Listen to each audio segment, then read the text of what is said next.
Que le Seigneur vous bénisse dans le nom puissant et précieux de notre Seigneur Jésus-Christ. Nous vous bénissons en ce moment dans la présence de Dieu. Est-ce que quelqu'un m'entend parler? Est-ce que quelqu'un me reçoit 5 sur 5? Dites-moi si vous me recevez. Nous voulons avancer, n'est-ce pas, dans la présence de notre Seigneur. Notre Dieu est merveilleux et glorieux pour ce puissant moment qu'il nous accorde dans sa présence. C'est un privilège pour moi de vous retrouver encore en ce puissant moment dans la présence de notre Seigneur. Nous bénissons Dieu pour la présence de chacun alors que vous êtes connectés. Commencez à liker, inviter le frère et ami pendant ces instants de grâce dans la présence de notre Dieu. Est-ce que quelqu'un est connecté? Est-ce que quelqu'un est là?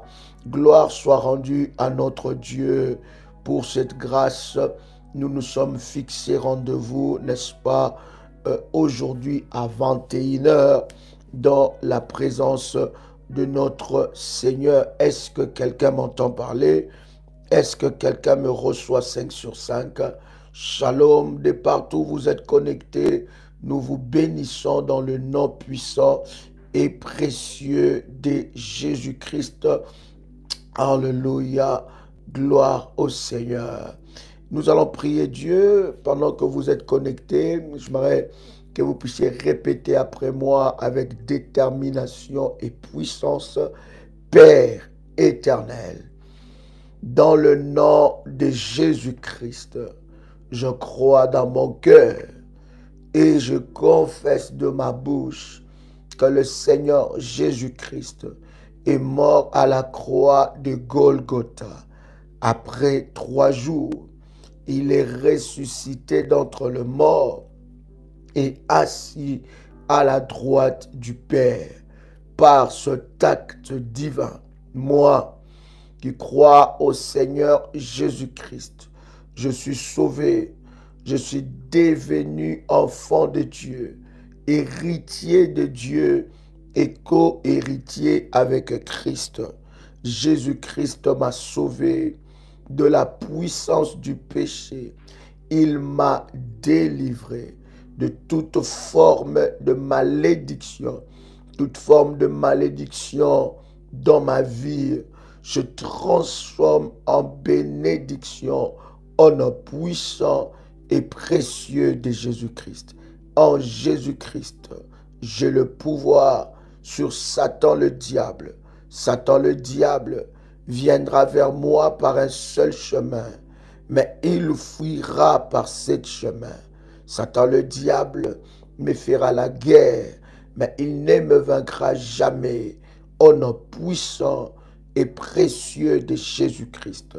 En Jésus-Christ, je suis toujours la tête et non la queue. Je suis toujours en haut et non en bas. Je suis toujours le premier et non le dernier. La grâce de Dieu me distingue parmi plusieurs dans ma génération. Au nom puissant et précieux de Jésus-Christ. Amen. Amen. Bien, gloire à Dieu. Est-ce que vous me recevez? Est-ce que vous entendez le son de ma voix? Que Dieu bénisse votre obéissance. Merci, n'est-ce pas, de liker la vidéo et d'inviter le frère et ami pendant ces instants de grâce. Je suis convaincu que Dieu nous fera du bien. L'Éternel Dieu sera notre force et sera notre bouclier pendant ce moment dans la présence de notre Seigneur. Je voudrais prendre avec vous ces textes, ce puissant texte que nous allons lire, n'est-ce pas, ensemble. Nous sommes dans Genèse, le chapitre 49. Genèse, le chapitre 49. Est-ce que quelqu'un a trouvé Genèse, le chapitre 49? Alléluia. Et nous commençons par le verset 8. Genèse chapitre 49 et on commence par le verset 8. La Bible dit: Judas tu recevras les hommages de tes frères. Alléluia. Ta main sera sur la nuque de tes ennemis. Les fils de ton père se prosternera devant toi.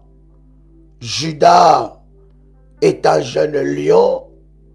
Tu reviens du carnage, mon fils. Tu déploies les genoux. Il se couche comme un lion, comme une lionne. Qui le fera lever?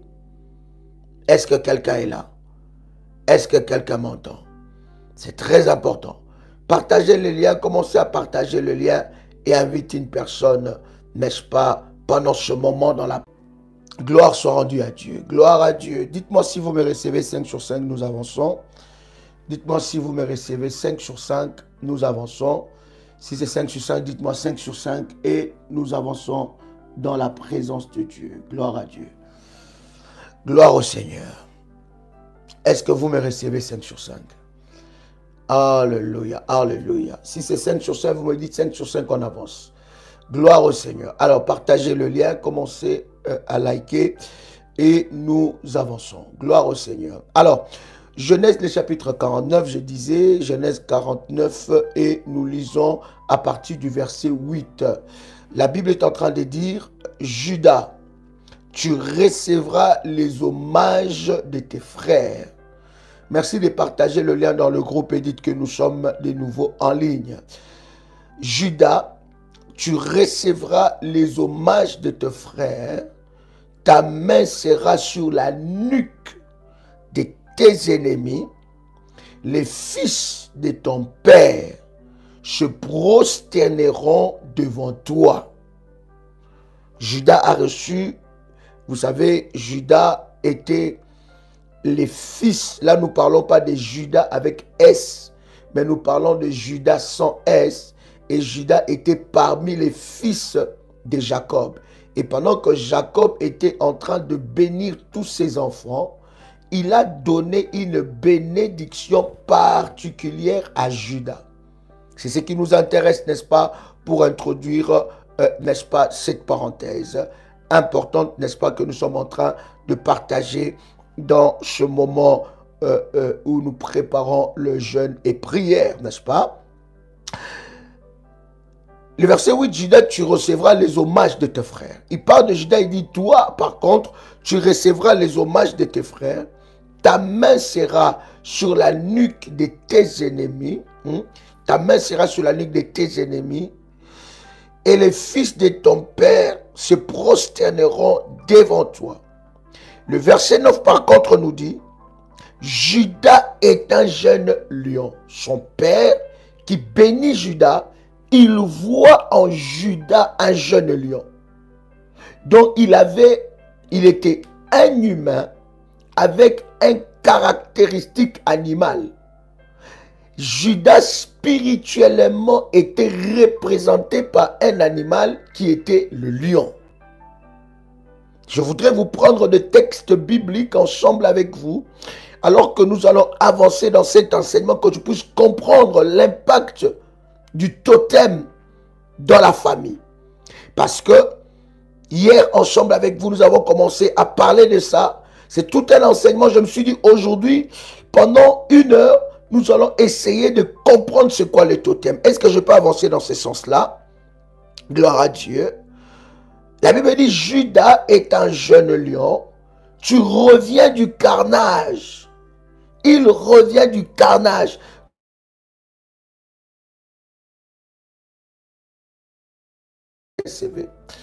Waouh, quelle perturbation des réseaux. Mon Dieu. Seigneur, merci. Merci Saint-Esprit, tu es là. Likez massivement. Alléluia. L'ennemi n'est pas content, mais il est vaincu au nom de Jésus-Christ. Amen et bien. Alors, la Bible est en train de dire quoi? La Bible dit, Judas est un jeune lion. Tu reviens du carnage. Pas un jeune lion en repos, mais un jeune lion qui revient du carnage, qui revient du travail. Judas est un jeune lion qui revient du carnage, mon fils, il déploie les genoux, il se couche comme un lion, comme une lionne, qui le fera lever. Deux caractéristiques, femelle et mâle. Il est comme un jeune lion, d'accord? Il déploie les genoux comme un lion, comme une lionne. Et il revient du carnage. Et Jacob continue à dire qu'il le fera lever. Ça veut dire qu'il enlèvera de son trône, qu'il enlèvera de sa place, qu'il enlèvera de sa position. Il revient du carnage. Il revient, n'est-ce pas, de saccager. Il revient, n'est-ce pas, de combattre. Et c'était le caractéristique de Juda. Donc, Juda, spirituellement, représentait un jeune lion. Mais pas un jeune lion en repos, mais un jeune lion qui revient du carnage. Et avant de dire que Juda était un jeune lion, son père va dire à Juda, il dit, tu recevras les hommages de tes frères. Ça veut dire le travail que toi tu vas faire. Juda n'était pas le fils aîné.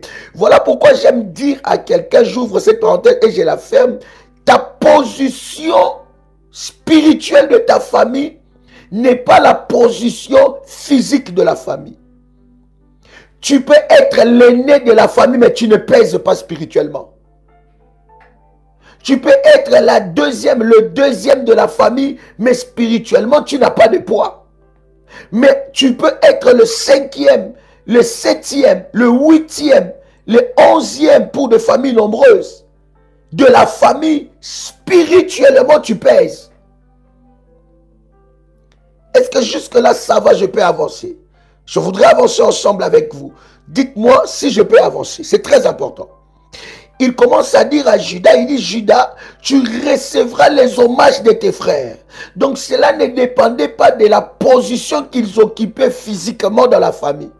Si Juda n'était pas le fils aîné, cela ne dépend pas de la position que Juda occupait dans la famille physiquement. Mais spirituellement, Juda pesait. Alléluia. Et dans ça, il y a aussi des combats de famille comme ça, qui ne veulent pas que les fils, que la dernière ou le deuxième ou la troisième puissent émerger. Donc je répète, tu peux être l'aîné de la famille, mais spirituellement tu n'es pas l'aîné. Tu peux aussi être le cadet ou la cadette de la famille, mais spirituellement tu n'es pas la cadette ou le cadet. Alléluia. Donc la position physique que tu occupes dans la famille, ce n'est pas la même position spirituelle que tu as dans la famille. Est-ce que je parle à quelqu'un ici? Quand il s'agit de Juda, il a béni les autres, les aînés. Mais quand il s'agit de Juda, il dit, toi Juda, tu es différent. Il dit, tu recevras les hommages de tes frères. Ta main sera sur la nuque de tes ennemis. Ta main sera sur la nuque de tes ennemis. Les fils de ton père, en d'autres termes, mes enfants. Donc Jacob est en train de dire, il parle de ses propres enfants. En d'autres termes, il dit, mes enfants, les fils de ton père se prosterneront devant toi. Est-ce que vous voyez le caractéristique prophétique de la bénédiction de Juda? Mais maintenant, pour que cette personne entre dans cette dimension, son père dit Juda, que vous voyez Juda, il n'est pas seulement Juda, mais c'est un jeune lion. Parce qu'un jeune lion n'est pas fatigué de bataille. N'est pas fatigué de bataille. Là, waouh! Dites-moi si vous me recevez 5 sur 5. Alléluia! Jésus-Christ est Seigneur. Jésus-Christ est Seigneur. Alléluia. Alléluia. Il dit, tu reviens du grand carnage. Tu reviens du grand carnage. Judas, tu fais quoi? My God, gloire à Dieu, gloire à Dieu. Alléluia. Il dit, toi, tu es un jeune lion. Il ne dit pas que Judas est un lion, mais il précise. Est-ce qu'il y a une bonne connexion? J'ai vu quelqu'un m'écrire pas de bonne connexion. Est-ce qu'il y a une bonne connexion? C'est pour cela que je vous dis souvent, chers amis, quand vous vous connectez, likez. Parce que quand nous avons de tels moments, il y a même quelques titres qu'on ne peut pas, quand on écrit ça, il y a on va dire Facebook ou bien YouTube qui regarde bien. Oh, est-ce que vous avez une bonne connexion, n'est-ce pas? Gloire à Dieu. Judas est un jeune lion. Il ne dit pas que Judas est un lion, mais Judas est un jeune lion. Il dit, tu reviens du carnage. Mon fils, tu déploies les genoux. Il se couche comme un lion et comme une lionne. Qui le fera lever? Qui enlèvera Judas de sa position? Donc, le fils de son père était soumis à l'autorité de Judas. C'est ce que nous allons prier ensemble avec vous pendant les 21 jours. Bien-aimé, ta position spirituelle va changer. Quelqu'un entend le son de ma voix. Maintenant le verset 10. Donc, son père dans le verset 9, il compare Judas à un jeune lion. Donc, spirituellement, Judas était un jeune lion. Et sa vie, la vie physique de Judas, était dirigée étant qu'un jeune lion. Alléluia. Sa vie spirituelle, sa vie physique plutôt, était dirigée par le caractéristique animal prophétique qu'il avait. Alléluia. Caractéristique prophétique qu'il avait. Et Judas spirituellement représentait un animal. Et l'animal que Judas représentait, ce n'était pas seulement un lion, mais c'était un jeune lion qui revient du carnage, positionné, sa main sur la nuque de ses ennemis, et il reçoit les hommages de ses frères. Est-ce que quelqu'un comprend cette position?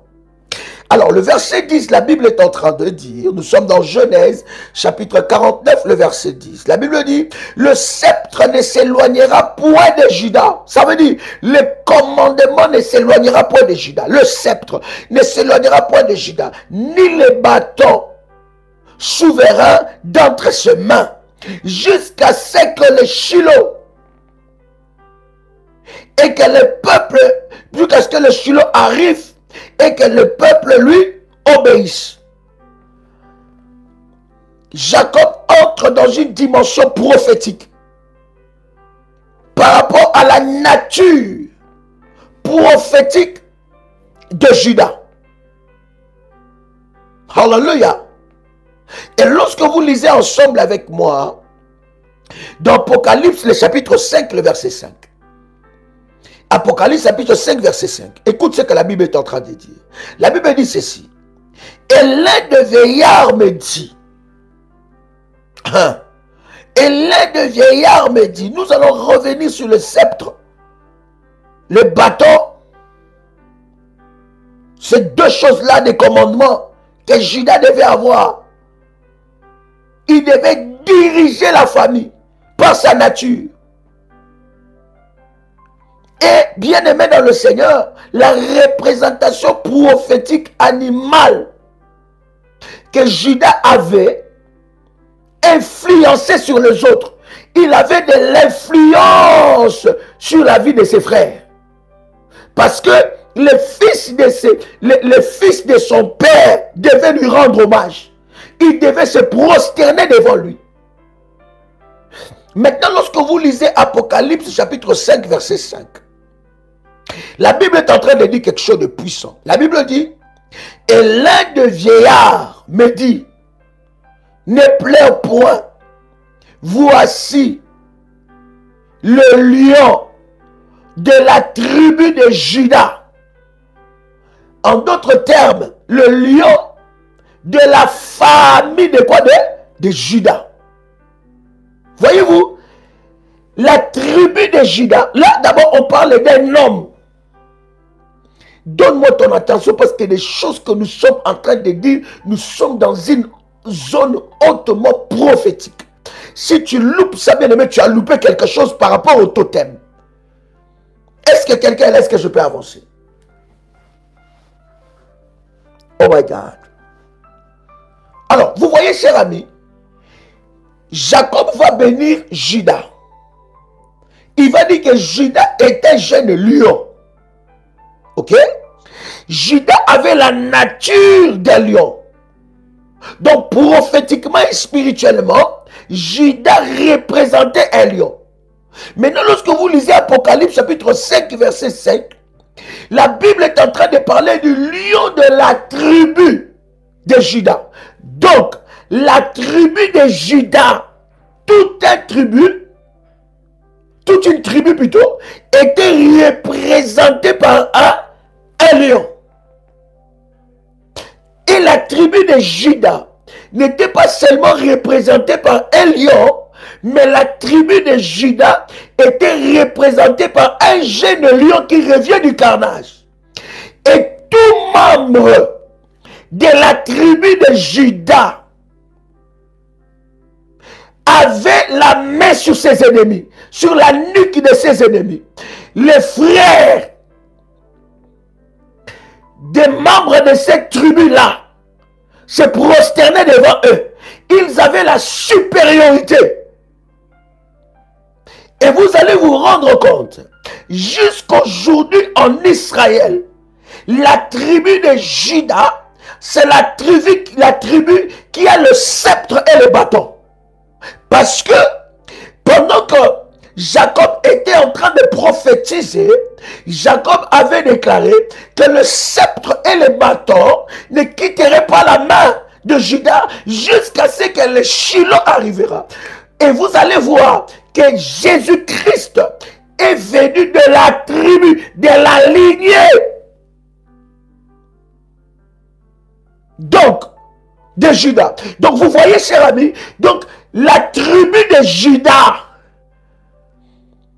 spirituellement, était représentée par un animal qui est un lion, un jeune lion qui revient du carnage.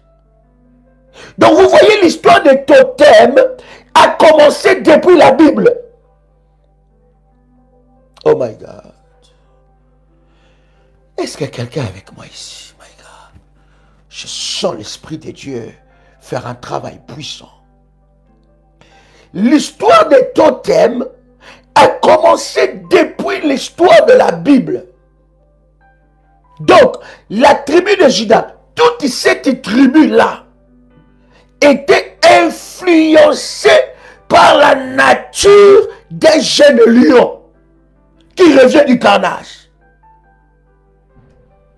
Donc, dans la tribu de Juda, leur totem, c'était le lion. Un jeune lion. Ils avaient la primauté, la supériorité sur la tribu de Dan, la supériorité sur la tribu de Ruben, la supériorité sur la tribu de Benjamin, la supériorité sur toutes les tribus, les 12 tribus d'Israël. La tribu de Juda avait la supériorité. Quelqu'un attend le son de ma voix. Donc, ça nous fait comprendre que nos familles sont aussi représentées par des totems, sont aussi représentées par des animaux ou des animaux. On commence par Juda, dans Genèse 49 que nous avons lu. Il dit Juda est un jeune lion. Ça veut dire que toi, tu dois savoir, tu es qui? Quel animal te représente spirituellement? Et c'est là où il y a des choses qui se passent. Parce que, écoutez-moi, quelqu'un... Non, je vais doucement. Vas-y doucement, Joël, c'est très important. Apocalypse chapitre 5, verset 5. Oh my God. Je vais aller doucement pour que tu puisses comprendre. Merci Saint-Esprit parce que tu fais comprendre certaines choses dans la profondeur. Bien-aimé, monsieur modératrice, donnez-moi quelques numéros de téléphone. Pendant ces 21 jours, bien-aimé, nous serons dans une profondeur exceptionnelle de prières, de délivrance. Écoute-moi te dire, bien-aimé, la couronne sera sur ta tête. Chère modératrice, pendant que nous sommes en train de dire, donnez les numéros, donnez ces numéros, bien aimé, prenez ces numéros et appelez, envoyez un message par WhatsApp et les modératrices vous enverront les recommandations pour que vous soyez inscrits dans le groupe. Plus 225 05 75 37 03 36. C'est très important, cher ami, parce que les lives de prière, de service que nous allons faire pendant les 21 jours se passera en privé, cher ami, et ça sera puissant. Hey my God, est-ce que quelqu'un est avec moi ici? Est-ce que quelqu'un est avec moi ici? Et nous allons parler ici par la grâce de Dieu, comment est-ce que tu peux retrouver les totems de ta vie, les totems qui représentent ta famille. Plus 596 696 20 77 58. Écoutez bien. Psaume chapitre 5 verset 5. La Bible dit, et l'un des vieillards me dit, ne pleure point. Voici le lion de la tribu de Juda, le rejeton de David, a vaincu pour ouvrir le livre et ses 7 sceaux. Il y a des dimensions bien aimées dans la prière. Lorsque vous priez, vous priez, vous priez, vous ne voyez pas de résultats. Parce que des fois, les totems qui régissent ta famille bloquent certaines délivrances. Bien aimé, c'est très important. Et ça, c'est une réalité que vous devez comprendre.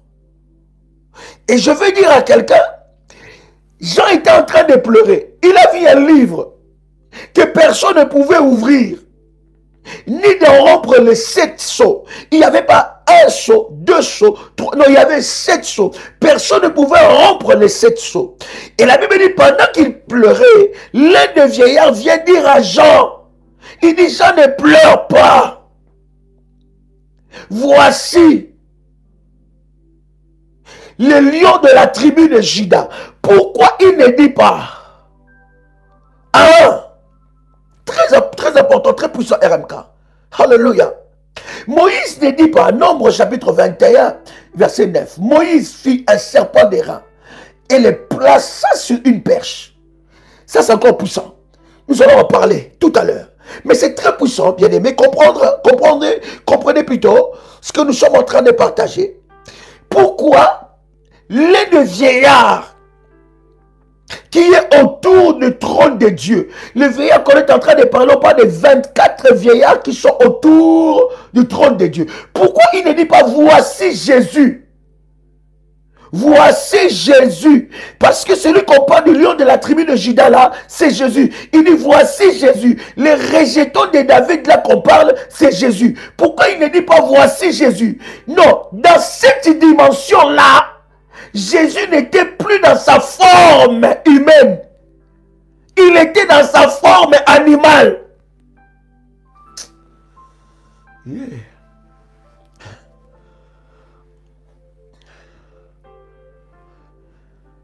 Il y a des visitations prophétiques qui arriveront dans la vie de plusieurs où Dieu entrera dans tes combats en forme animale. Oh my God. Est-ce que quelqu'un est avec moi ici? Dans cette dimension-là, d'ouvrir le livre, d'en rompre les 7 sceaux, Jésus n'était plus dans sa forme humaine. Il n'était plus dans la forme qu'il a vécue pendant, n'est-ce pas, 33 ans sur la terre. Non, il n'était plus dans cette forme. Pendant que Jean était en train de voir cette vision, où il voyait un livre que personne ne pouvait ouvrir. Hey, oh my God. Nous montons dans la haute spiritualité. Nous avons dit que 2023 est une année du surnaturel. Tu dois être surnaturel pour comprendre ce genre de choses. Que Dieu t'amène dans cette dimension, dans le nom de Jésus-Christ. Et pendant que, n'est-ce pas, Jésus, Jean est en train de pleurer dans cette grande vision et révélation. Il voit un livre. Il pleurait que personne n'était digne. Personne n'était digne pour ouvrir ce livre. Et personne n'était digne pour rompre les 7 sceaux. Alléluia. Et qu'est-ce qui se passe? Il y a quelque chose de puissant qui se passe. La Bible dit, l'un des vieillards qui est parmi les 24 veilleurs autour du trône de Dieu, va dire à Jean, voici le lion de la tribu de Juda. Pourquoi il ne va pas dire, voici Jésus, le résultat de David? Dans cette dimension, Jésus était dans sa forme animale.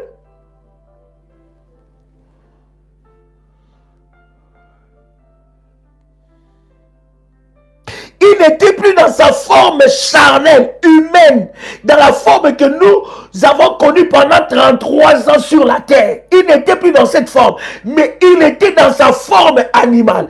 Et dans sa forme animale, l'un des veilleurs va dire à Jean, peut-être que Jean voyait seulement un lion. Il ne savait pas qui était ce lion-là. Mais l'un des veilleurs va dire à Jean, il dit, voici le lion de la tribu de Juda.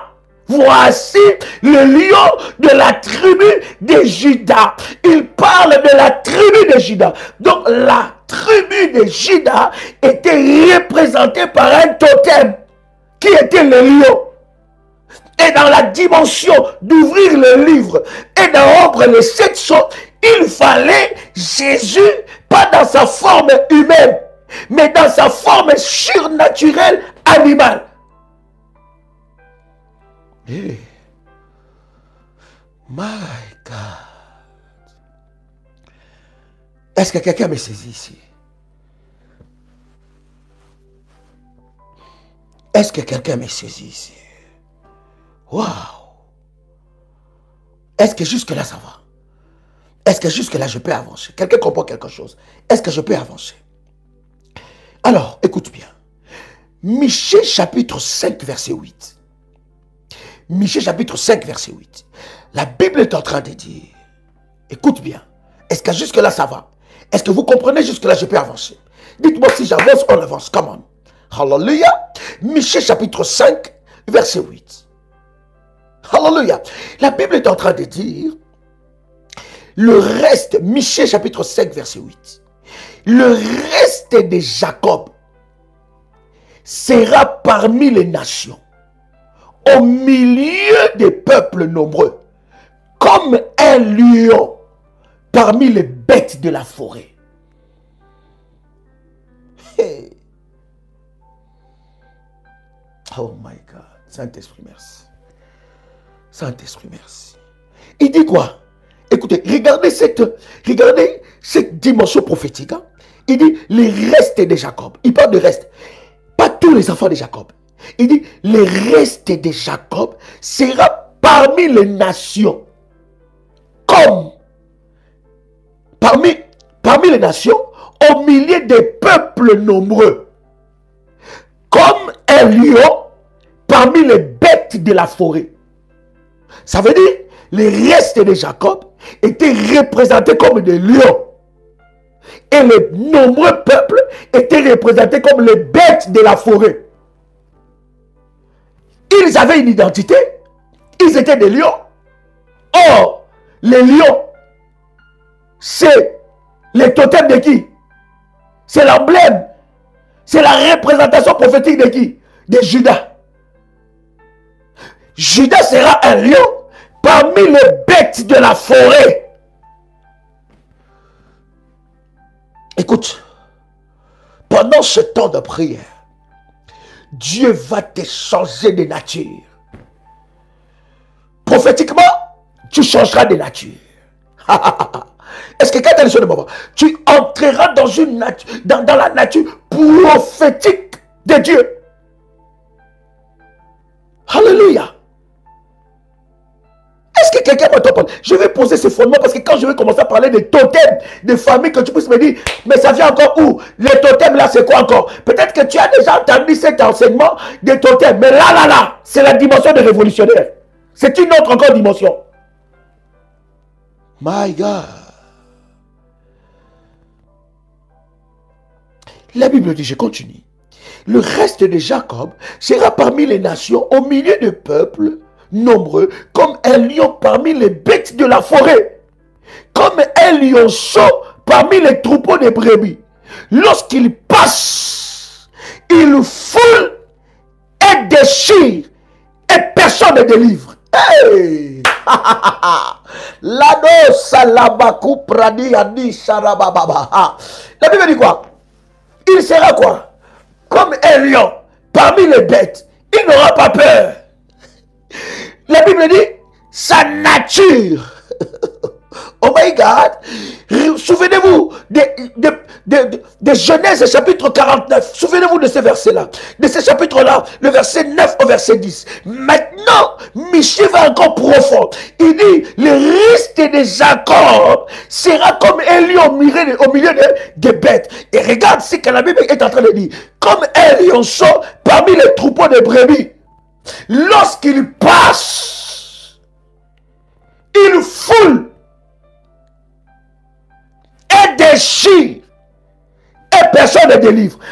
Tu vas fouler, quelqu'un peut écrire avec moi, fouler, déchirer et personne ne, bien aimé, personne ne délivrera tes ennemis de tes mains. Il revient au carnage. Vous voyez le carnage? Michel en parle encore.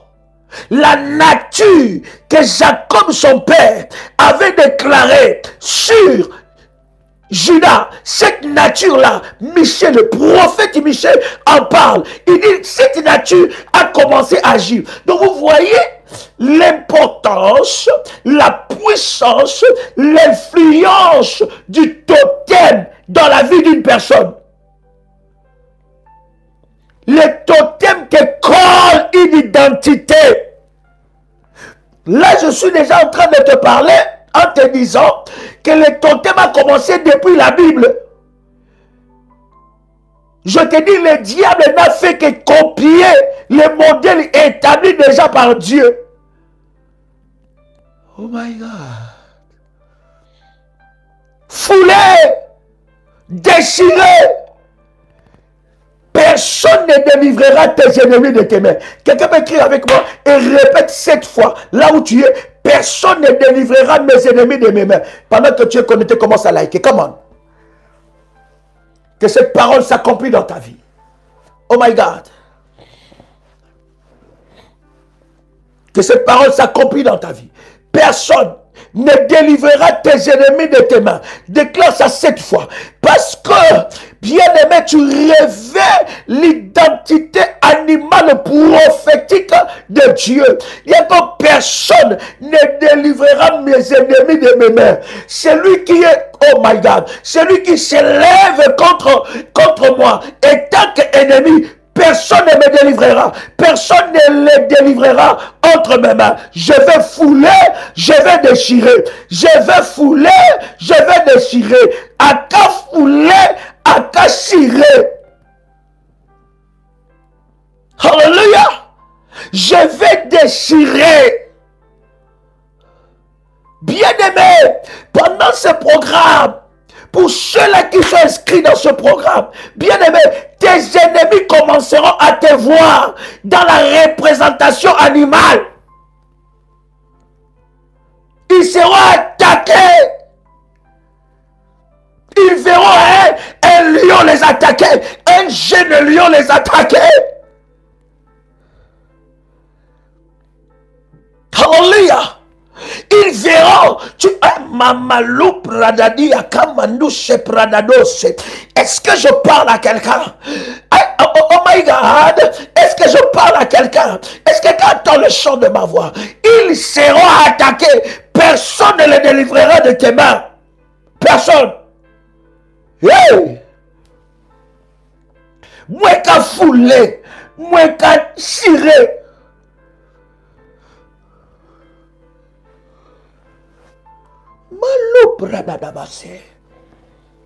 Oh my God.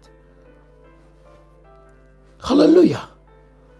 Avant que nous puissions toucher les totems des familles, vous savez, j'aime poser le fondement biblique lorsque nous parlons d'un sujet aussi profond. Avant que nous puissions toucher maintenant les totems des familles, je voudrais que tu puisses comprendre que la Bible a expliqué ces choses et l'impact des totems dans la vie d'une personne.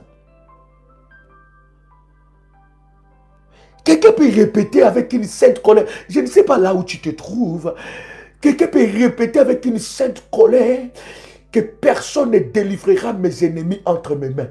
Répète cela 7 fois là où tu es. Et déclare ça prophétiquement. Les rugissements des lions. Oh my God. Quelqu'un répète ça 7 fois. Personne ne délivrera mes ennemis entre mes mains. Personne ne délivrera mes ennemis entre mes mains. Personne ne délivrera mes ennemis entre mes mains. Personne ne délivrera mes ennemis entre mes mains. Personne ne délivrera mes ennemis entre mes mains. Personne ne délivrera mes ennemis entre mes mains. Personne ne délivrera mes ennemis entre mes mains. Au nom puissant et précieux de Jésus-Christ, à mon passage, je vais déchirer et je vais fouler. À mon passage, je vais déchirer et je vais fouler. À mon passage, je vais déchirer et je vais fouler. Quelqu'un le déclare encore. Oh my God. Harabado Shapradade, Malabradadia Sopra, Taladia Sepradia Nosha. À mon passage, je vais déchirer, je vais fouler, je vais déchirer, je vais fouler. Au nom de Jésus-Christ, je déclare par ce moment de live que la peur a changé de camp. Fire! Fire! Ya ya ya, ya ya ya ya, fire, ya ya, ya ya ya ya ya, fire, ya ya ya, ya ya, ya ya, ya ya ya ya ya ya ya, au nom puissant et précieux de Jésus-Christ. Est-ce que je réveille la sainte colère? Oh my God!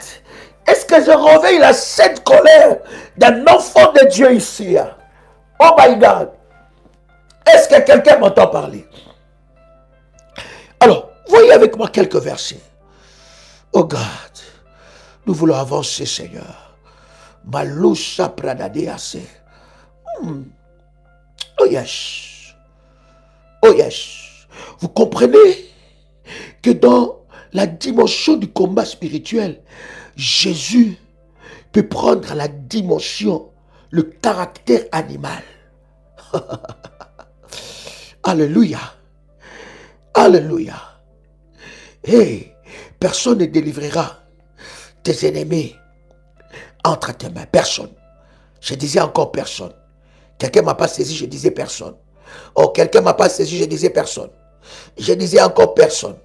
Je disais encore personne. Alléluia. Alors, yes. Comment ça fait monter les fire? Oh my God. Est-ce que quelqu'un est là avec moi? Yes. Gloire à Dieu. Gloire à Dieu. Écoutez, Apocalypse, le chapitre 4, le verset 7. Apocalypse, le chapitre 4, verset 7. La Bible dit, le premier être vivant ressemblait à un lion.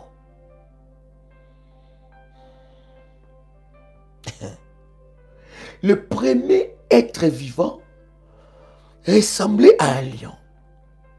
Le deuxième à un jeune taureau. Le troisième a un visage semblable à celui d'un être humain. Le quatrième ressemblait à un aigle qui vole. My God. Je répète encore.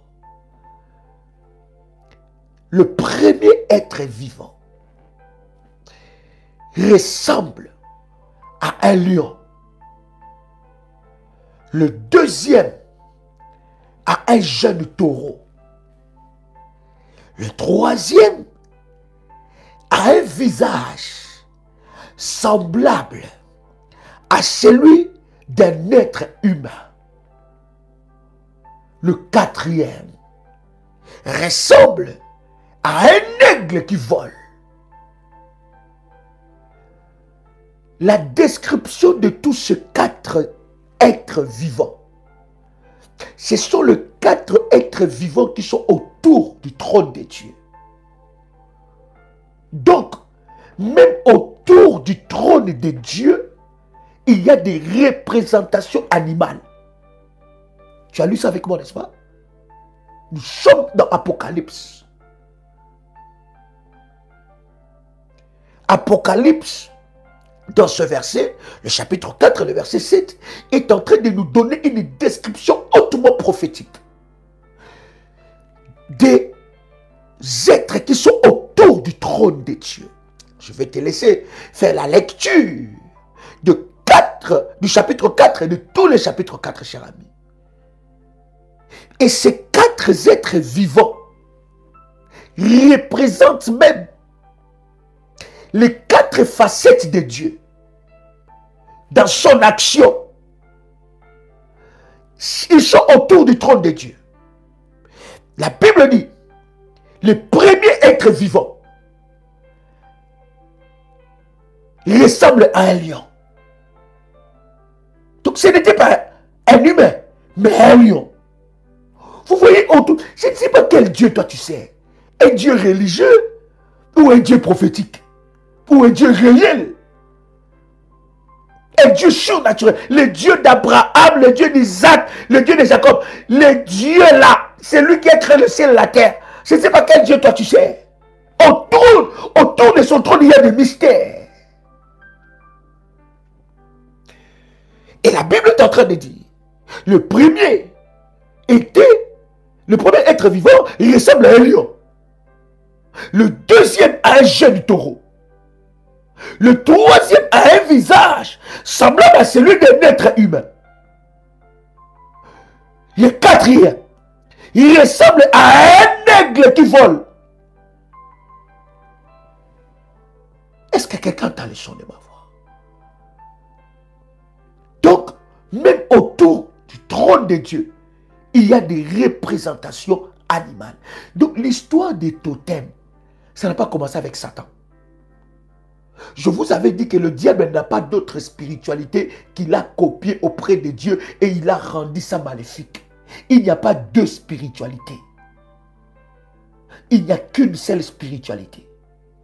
C'est la spiritualité de Dieu. Le diable a pris, copié la spiritualité de Dieu et il a rendu ça maléfique. Mais le principe reste le même. Je vous avais dit, même auprès de Satan, tu ne peux pas monter sans sacrifice. Mais comment est-ce qu'auprès de Dieu, tu veux entrer dans sa présence sans sacrifice? Il y a le sacrifice de Golgotha, mais nos sacrifices, nous les mettons sur les sacrifices de Golgotha. D'ailleurs, c'est parce qu'il y a les sacrifices de Golgotha que nous faisons des sacrifices. Parce que s'il n'y avait pas les sacrifices de Golgotha, ça aurait été compliqué. Les sacrifices de Golgotha, c'est la fondation. Ce n'est pas parce qu'il y a la fondation que la maison est déjà construite. Non. La fondation tient la maison. Alléluia. Est-ce que je peux avancer encore? Combien de temps vous me donnez? Il me reste que 11 minutes. Combien de temps vous me donnez? J'ai voulu poser ces fondements d'abord sur le totem. Le totem. Le totem de Dieu. Les totems, les origines même des totems. Et quand nous allons commencer à parler des totems de ta famille, les divinités, est-ce que 20 minutes? Je pense que dans 20 minutes, 25 minutes, je pourrais terminer déjà. Est-ce que vous me l'accordez? Dites-le moi et on avance. Alléluia. Alléluia. Est-ce qu'on peut avancer? Yes. Oh my God. Je sais que mes enfants sont en train de me regarder. Ils me disent, mais papa, tu nous avais promis qu'on va regarder un bon film ensemble parce que c'est le week-end. Mais laissez-moi partager avec vous ce moment. Le zèle de la maison de Dieu nous dévore et l'amour pour l'œuvre du Seigneur est notre priorité. Donnez-moi 20 minutes, c'est ça? 20 minutes? 25. Gloire à Dieu. On avance. Maintenant, le totem dans sa définition, c'est quoi? Les totems dans sa définition, c'est quoi? Le totem peut représenter, dans sa définition du dictionnaire, peut représenter un animal ou végétal considéré comme l'ancêtre et le protecteur d'un clan. Un animal ou végétal considéré comme l'ancêtre et le protecteur d'un clan. Le totem est un objet de tabou et de devoir particulier. Retenez bien ces choses. Quelqu'un dit 5 minutes. Donc 5 minutes, hein? Ok. Rosalie, donc 5 minutes. D'accord. Ok. On va dire 5 minutes alors. Donc dans 5 minutes là même, on n'aura même pas, n'est-ce pas, terminé notre temps parce qu'il nous faut 60 minutes. Bon, 5 minutes, on va faire 5 minutes comme Rosalie.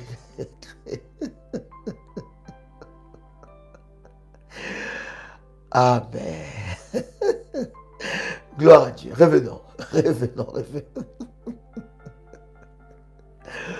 Oh yes. C'est vrai que des choses que nous sommes en train de partager à une forte profondeur. Et cette profondeur nécessite, bien aimé, que nous puissions écouter et réécouter le live pour recevoir, n'est-ce pas, la pensée de Dieu. Alors, le totem peut représenter un animal. Mais le totem peut représenter aussi un objet. D'accord? Le totem, souvenez-vous de ce que nous avons dit hier. Nous avons dit, nous parlons du sacerdoce, nous touchons le point du sacerdoce, parce qu'on n'a pas encore touché le trône, on n'a pas encore touché la couronne. Mais on parle du sacerdoce. Parce que pour que le trône puisse, n'est-ce pas, résister, être puissant, il faut un sacerdoce. Et c'est le trône qui amène la couronne. Mais la couronne et le trône dépendent du sacerdoce. Et dans le sacerdoce, nous avons dit que chaque famille a son sacerdoce. Alléluia. Dans chaque famille, il y a un sacerdoce. Et ce sacerdoce-là est voué à une divinité. Donc, dans chaque famille, il y a une divinité. Et cette divinité est représentée par un totem. Cette divinité est représentée par un animal ou un objet. Il y a des arbres même qui représentent un totem.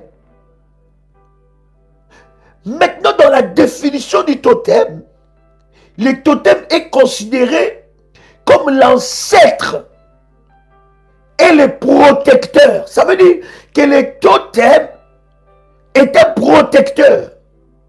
Il a une influence. L'ancêtre est le protecteur d'un clan ou d'une tribu, d'une famille, d'un pays, d'une contrée. Vous voyez, cher ami, les totems sont aussi des objets tabous et des devoirs particuliers. Là où il y a un totem qui représente une divinité de votre famille, il y a des devoirs particuliers. Ça veut dire, il y a un culte qui est voué à cet totem-là. Voilà pourquoi nous avons dit, c'est très important de connaître les totems de ta famille. Parce que c'est de là qu'il y a ta délivrance. C'est de là que nous devons attaquer. Quelqu'un a le son de ma voix? Derrière chaque totem, ça c'est la première définition. Nous allons avancer dans la deuxième définition. Retenez quelque chose de puissant.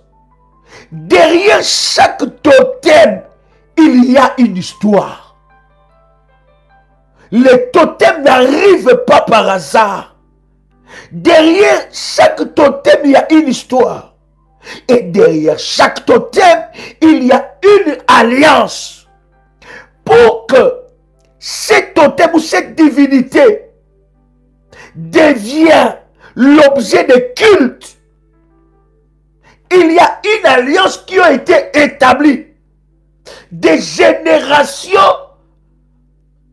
plusieurs générations avant vous. Vous ne pouvez pas négliger cela. Si le totem n'avait pas de puissance et de pattes, Jacob n'allait pas dire à Judas, Judas, tu es un jeune lion.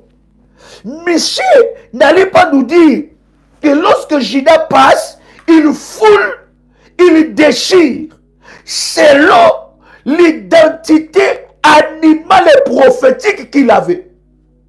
C'est très important. Alors, si chaque famille est représentée par un totem ou par un animal, ça veut dire que chaque personne est représentée par un animal. Est-ce que jusque-là ça va? Est-ce que je peux avancer? Derrière chaque totem, il y a une histoire. Il y a une histoire de nos aïeux, de nos ancêtres, de ceux qui étaient avant nous. Non seulement qu'il y a une histoire, mais il y a une alliance. À côté d'une alliance, il y a aussi un culte. 4 éléments qu'il y a derrière un totem. 4 éléments qu'il y a derrière un totem. Premier élément, une histoire. Deuxième élément, une alliance. Troisième élément, 5 éléments d'ailleurs. Merci, 5 éléments. 5 éléments. 5 éléments qu'il y a derrière. 5 éléments majeurs. Yes. Merci Saint-Esprit. 5 éléments majeurs qu'il y a derrière, n'est-ce pas, un totem. Premier élément, une histoire. Derrière un totem, il y a une histoire. Deuxième élément, une alliance. Troisième élément, un culte. À ce totem-là, est une représentation d'une divinité.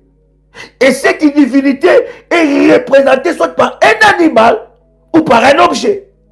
Et derrière cette représentation, il y a un culte, il y a une alliance. Quatrième élément, il y a un sacerdoce de devoir. Alléluia. Et cinquième élément, il y a un sacrifice. Ces 5 éléments mis ensemble, bien aimés dans le Seigneur, constituent les totems. Donc, comme dans nos familles, il y a des totems, il y a une histoire. Bien aimé, ne néglige pas l'histoire de ta famille. Et c'est très important de connaître l'histoire de ta famille. C'est très important. Et dans le domaine de délivrance, tu dois connaître l'histoire de tel. Il y a des conflits dans vos familles que vous ne savez pas la base. Vous ne connaissez pas l'auteur de ces conflits. Vous ne savez pas comment ça a commencé. Il y a certaines dépendances. Il y a certains combats qui sont dans la famille, mais nous ne savons pas l'auteur, la base. Tu dois connaître l'histoire de ta famille. Ta famille ne s'arrête pas qu'en ville. Ta famille ne s'arrête pas que dans la capitale. Il y a des autres membres de ta famille que tu ne connais pas, mais elles te connaissent.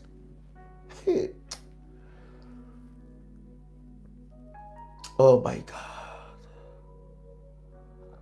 Hein?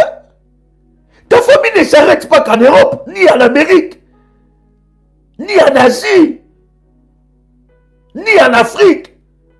Il y a d'autres membres de ta famille qui te connaissent, mais toi tu ne les connais pas. Mais ils te connaissent bien. Ils connaissent même ton nom. Ils connaissent ton histoire. Ils connaissent qui ta mère. Ils connaissent qui ton père. Et ils viennent se présenter que moi je suis l'enfant de tel. Mais quand il te dit l'enfant de tel, toi-même tu ne connais pas ça. Connais l'histoire de ta famille. Et lorsque, cher ami, nous parlons de l'histoire de la famille, nous ne parlons pas que de l'histoire de la famille restreinte. Hein? Nous avons deux sortes de familles, vous êtes d'accord avec moi? Nous avons la famille restreinte et la famille élargie. Et le combat arrive aussi dans ces deux dimensions. Dans la dimension de la famille restreinte et dans la dimension de la famille élargie. Surtout la famille élargie. Vous avez des oncles qui ne vous parlent pas. Vous ne savez pas ce que vous les avez fait. Hein? Moi, dans ma famille, c'est comme ça. Hein? On va parler des totems ici. Des catégories de totems. Tu vas comprendre. Des oncles qui sont jaloux, qui ne vous parlent pas, vous ne les avez rien fait. Il y a un de mes oncles, du côté de ma mère. Quand je vous avais déjà raconté cette histoire, je pense. Je suis arrivé en Europe, je n'avais pas un manteau, et je suis descendu chez lui, à Paris, et il m'a donné une veste, une jolie veste en cuir. C'était un sapeur, hein, je ne sais pas, quelqu'un qui s'habillait hein, avec des habits de marque, des grandes marques. Il m'a donné une veste en cuir. Il m'a fait cadeau. Il m'a dit, prends cette veste. Cette veste-là, il a porté. On a au moins des centaines de photos qu'il a déjà porté cette veste-là. Oui, mon fils Christian, c'est très important. Et après 13 ans ou 14 ans, cet oncle-là m'envoie un message. Tu te souviens encore quand tu étais venu en Europe à l'époque? Je t'avais donné une veste. Est-ce que tu peux me remettre cette veste-là?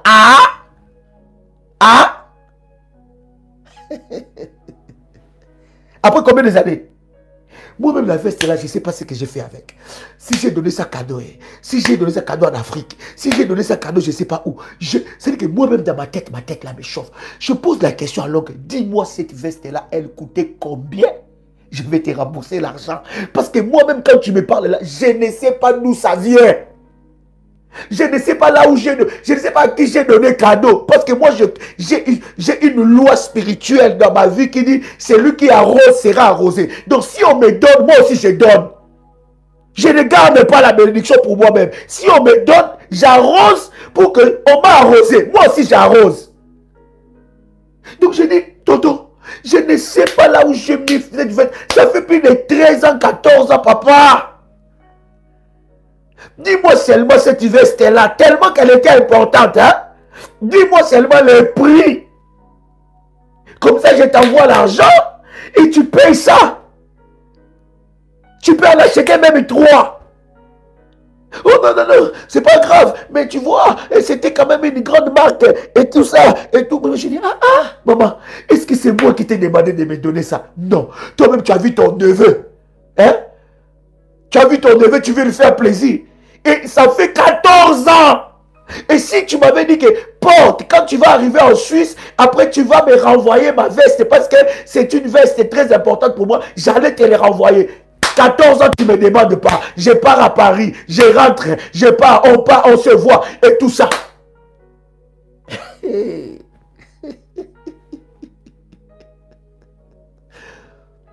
Alléluia. Connaître l'histoire de ta famille, c'est très important. Alléluia. L'histoire de ta famille te montrera C'est pour cela, bien aimé, hein, lorsque tu fais des prières, ne fais pas des prières d'une manière superficielle. C'est pour ça que j'avais dit dans ce programme, je ne t'enverrai pas des orientations. Dans ces programmes-là, que nous avons 21 jours de jeûne et prière, je ne t'enverrai pas des orientations. Oui, ma fille, ce qu'elle était en train de chercher, c'était autre chose. Ce n'était pas la veste. Il cherchait autre chose. Hein? C'est pour ça que je vous ai toujours dit, si tu vois quelqu'un commence à te chercher des problèmes le jour, que quelqu'un commence à inventer des choses sur toi le jour, quelqu'un commence à te combattre le jour, quelqu'un commence à te combattre face à face comme ça, comme chez nous on dit au Congo, vis-à-vis. Hein? Vis-à-vis comme ça, il commence à te combattre le jour. Sache que la nuit, il a essayé. Il a été frappé. Il a essayé. Il n'a pas pu. Maintenant, il vient le jour pour essayer d'ouvrir une porte.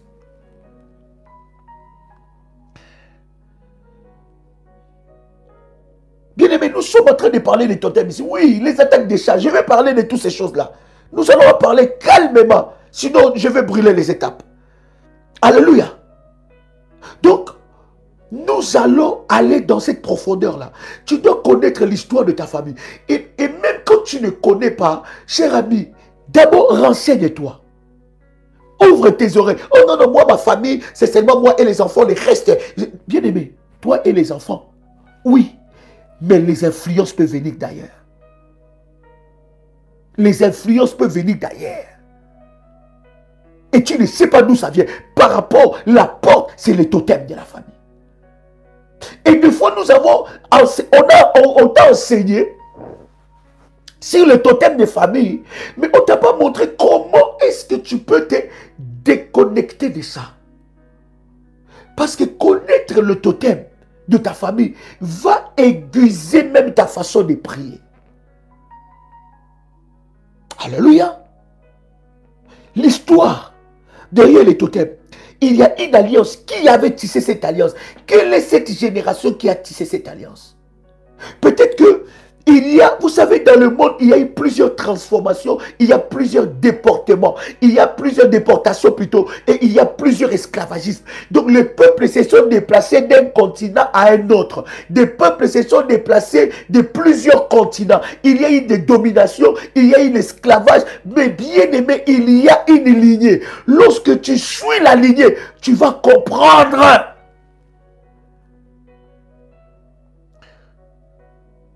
Que dans cette lignée-là, voici les totems.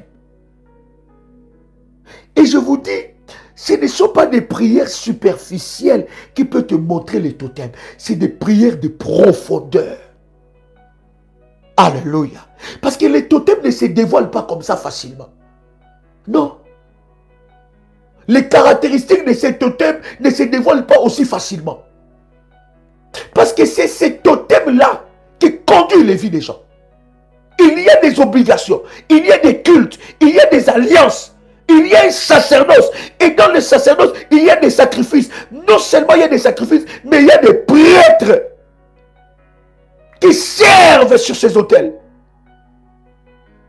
Et qui rendent un culte à cet autel-là.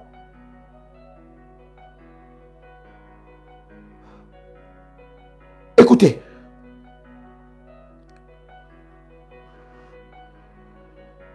Deuxième définition de totem. Un être. Parce que nous allons comprendre aussi.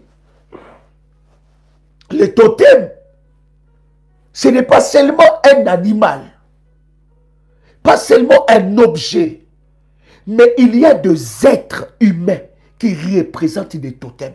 Eux-mêmes, c'est un totem. Lui-même, c'est un totem. Elle-même, c'est un totem. Ça peut être un être humain. Et souvent, le totem est transmis par le canal de la maman. Matriarcat. Je dis souvent. Ça peut être aussi patriarcat, mais souvent, c'est matriarcat. La lignée du totem. Voici une révélation que je te donne.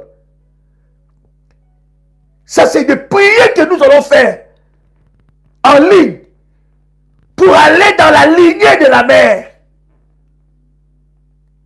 que c'est là où il y a une transmission facile. Pourquoi? Parce que la mère conçoit la vie. L'homme donne, la mère conçoit. Quelqu'un me saisit? La mère conçoit, elle consolide. L'homme donne la sémence, mais c'est dans le ventre de la mère que cette sémence-là devient un être humain. Et spirituellement, le totem est matriarcat. Voilà comment nous allons diriger nos prières. Il y a des prières spéciales pendant ce 21 jours que nous allons donner. Comment, bien aimé dans le Seigneur, attaquer, repérer ces totems. Dans la lignée matriarcale. Je ne dis pas il n'y a que dans la lignée matriarcale, mais aussi dans la lignée patriarcale. Mais c'est peu. Mais dans la lignée matriarcale, c'est là. Parce que c'est la lignée que des fois nous ne faisons pas attention. Hey.